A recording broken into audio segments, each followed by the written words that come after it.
Today's video is a 2-minute fix, and it has to do with what's in here. I'm going to show you what it is and how to use it coming up next.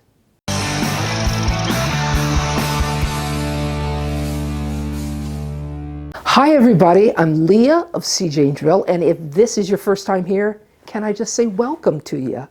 We're a home improvement channel where beginners are welcome as well. Now today's video has to do with this, and I told you I was going to show you what it was, but I'm also going to show you how to install it, and it's only going to take us 2 minutes. So this is it, folks. And what is it?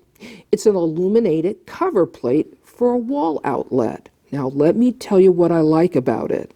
It has a broad light at the bottom with a sensor.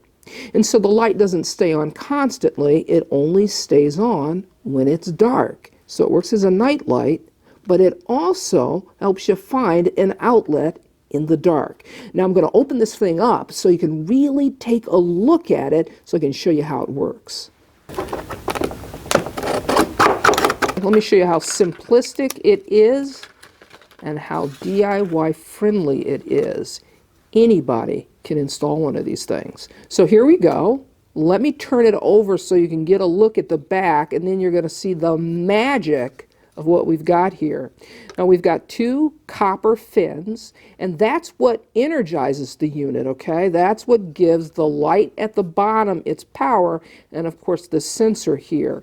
And what happens is these 2 fins, well, they fit snugly over the outlet terminals to energize the wall plate cover. Nothing could be simpler than this. You install it just like a regular wall plate, but we are going to have to cut the power because we want to be safe.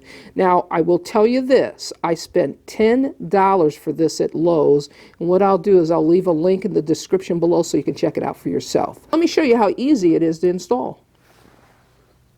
So we're here at an outlet in the shop, okay? And this is going to be perfect to demonstrate on. Now the first thing you want to do is you want to take a tester. This is a circuit tester. And what I'm going to do is I'm just going to verify that my tester works. And you should always, no matter what you're using, okay, whether or not it be one of these things, I should turn it on first.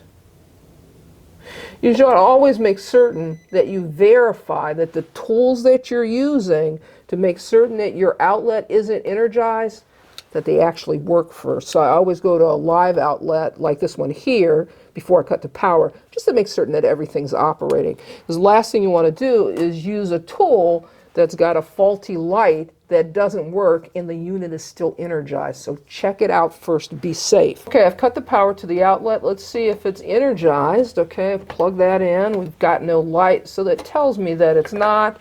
Okay, now our outlet is safe to work on. We're going to remove the cover. I'm going to do the rest by hand here. There we go. And now we're just going to take our new unit. We want to make certain that the light is down, sensor down. We don't really want it shining up. We want it shining down. Now we're just going to insert it and slide it right over just like a regular plate. And we're going to tighten our screw.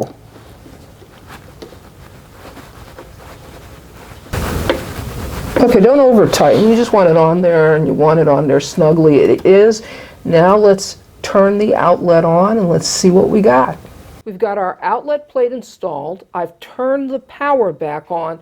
Now you'll notice that the light isn't on, and it's because, well, there's enough light in the room to prevent the light from coming on. But this sensor, once I cover it, well, naturally the light comes on. Now what I'll do is I'll dim the lights in the room, and you can see how this works.